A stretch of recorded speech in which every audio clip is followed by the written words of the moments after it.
This podcast is brought to you by Radio 786. Now we're going into the legal hour, and so we are looking at the Office of Chief Justice, OCJ, and they have partnered with Radio 786 for a weekly radio outreach program. So this program takes place over the next 6 weeks.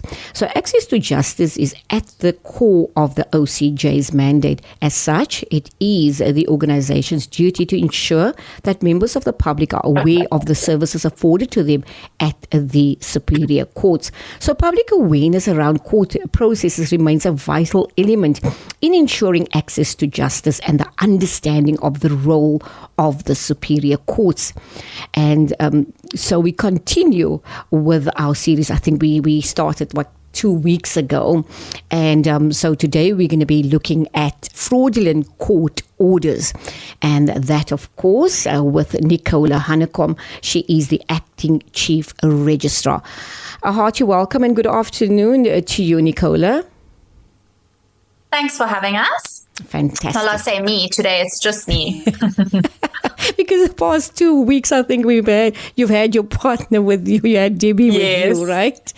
So I hope that I can do a good job on my own. I'm sure you will. Now, like I've mentioned, this is our third program in our series, a 6-week series. So we're looking forward to continuing, knowing more about the OCJ and what they have to offer. So let's speak about fraudulent court orders. What are fraudulent court orders, Nicola? Okay, so fraudulent court orders are documents that purport to be an official court order, but they're not actually issued by a judge in court or by a registrar in a quasi-judicial matter. So these are used to deceive individuals into taking some kind of action or making a payment that they shouldn't. And we know that 99% of fraudulent court orders are created and issued as real documents by unscrupulous members of the public, and these fake orders are considered to be a very serious form of fraud, and it's got a criminal element when somebody creates this fraudulent order. Right. So let's speak about some of the most common types of fraudulent court orders. Yes, unfortunately, we do come across fraudulent court orders quite often. The most common types of court order fraud that we encounter relates to eviction matters. So, for example, someone creates a fake court order which evicts a person or a group of people from a property. They don't want to follow the correct processes, so they create this fake order. Or another example is a declaratory order, which is an order that gives a specific instruction, like for payment of money or for a return of a vehicle. So these are the most common types of ones that we come across. Yeah. So now, what would the process then be of verifying a court order?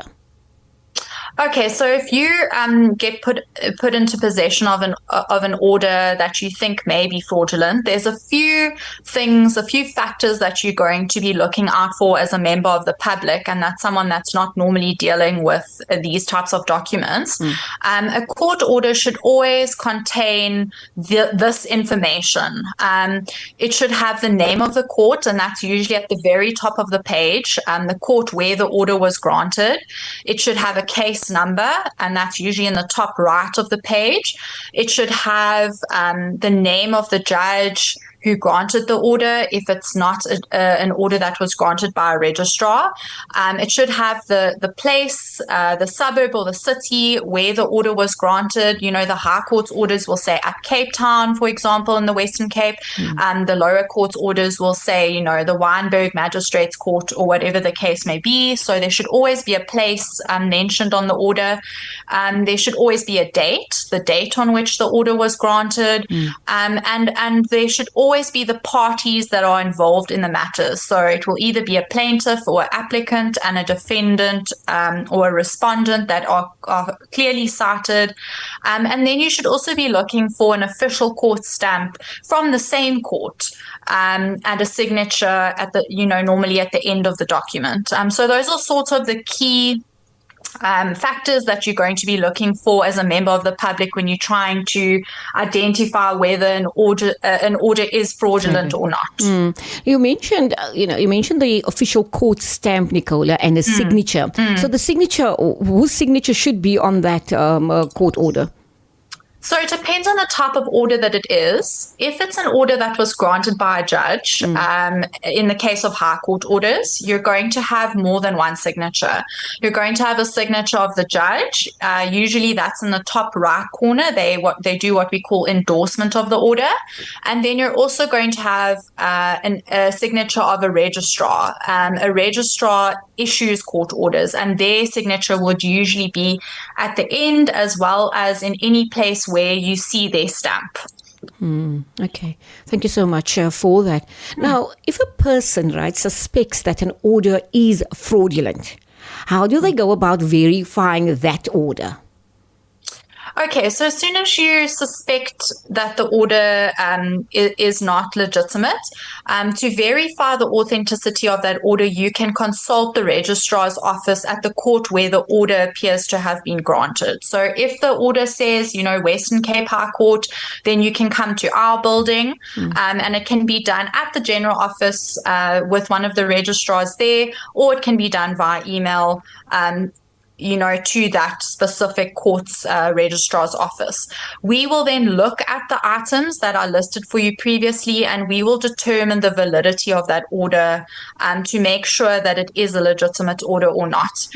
When we looking at that order, there's a few things that we're looking for, more specifically that a member of the public won't necessarily know to check for. As I said, and as we spoke about that court stamp, we're going to look at that court stamp very closely, and we're going to check that it is an official high court stamp specific to that court where the order was granted. Those stamps have got key features that appear on them. They've got barcodes and numbers, and we very, very carefully track and trace and monitor those stamps. So we'd be looking at that stamp. In the stamp, there's certain things we check for, like our OCJ emblem. We've got a number of colors of ink that are in that stamp. And as I said, a barcode that's specific to the registrar who signs the order. So, we're very careful about those court stamps because of the number of fraudulent orders that we see. We also often see on these fraudulent orders that the old coat of arms is used, and that's no longer been in use for some time. So that's normally a telltale sign of a fraudulent order. In addition to the stamp, we're also going to verify the signature.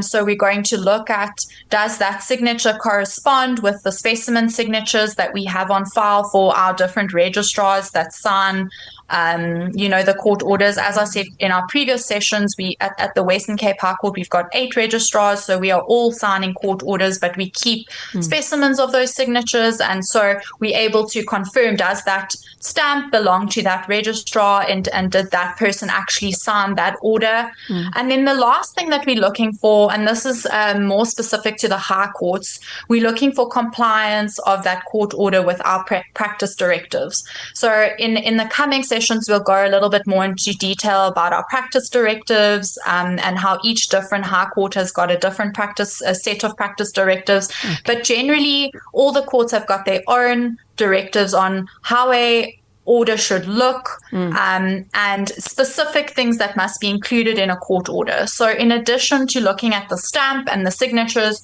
we're also going to check, does the layout of that court order match with our directives that are in place at our specific court? So there's many different things that we're checking for as registrars and as people that work with these court orders on a daily basis. It's easy for us to see when an order is fraudulent. Very interesting indeed. So what happens then, Nicola, when an order is found to be fraudulent? Yes, so as I mentioned earlier, creating a fake court order is a form of fraud. It is a criminal act, and we encourage all members all members of the public that come to us with these types of fraudulent orders to make a case with the South African Police Service for further investigation. So in cases where we can support that case, we always do. We often give confirmatory affidavits or give statements to the police in these matters. And we also follow up closely on the outcomes of these cases, because at the end of the day, it's not in our interest as the court to have, this kind of criminal activity going on. Yeah, indeed. So just in closing then, Nicola, is there anything you'd like to add for our listeners? Yes, so I think that, our message to members of the public is that you should always be alert. If you receive a court order or a document that is supposed to be a court order, be alert and check that document thoroughly. If you're not aware of any court case against you, or you haven't received a summons or formal documentation from the sheriff of the court, then it's always advisable to look into the authenticity of that order and reach out to the court where, that order, where it purports to come from, and they'll be able to assist you and tell you whether that order is legitimate or not. Yeah. It's, I'm just thinking of all these scams that we get, where we get those messages coming through, emails coming through, and absolutely. you haven't entered in a competition, but suddenly you're a millionaire. So absolutely. If it's too good to be true, then that usually is the case. Yeah. So it's same applies, with court orders, and to know whether it's fraudulent or not. So if you've been a good girl or boy, then surely where is this coming from? So sometimes absolutely always be cautious. Yes. Yeah. And as you've just mentioned, the court is always readily available to assist and ascertain whether that order is valid or not. Yes, absolutely. Rather be safe than sorry. Reach out to us or reach out to the court where that order comes from, and find out before you hand over some monies or, do something that you can't take back later. Yeah. Thank you so much, Nicola. Very interesting. We're learning so much, about the Office of Chief Justice and how the superior courts work, and the different courts that we've discussed in our previous programs. So I'm really looking forward to our next chat with you, Nicola. Thanks so much for having us. Fantastic. And that was Nicola Hanekom, Acting Chief Registrar at the Office of Chief Justice. So today we were looking at the fraudulent court orders. Do stay tuned to Radio 786 on 100.4 FM.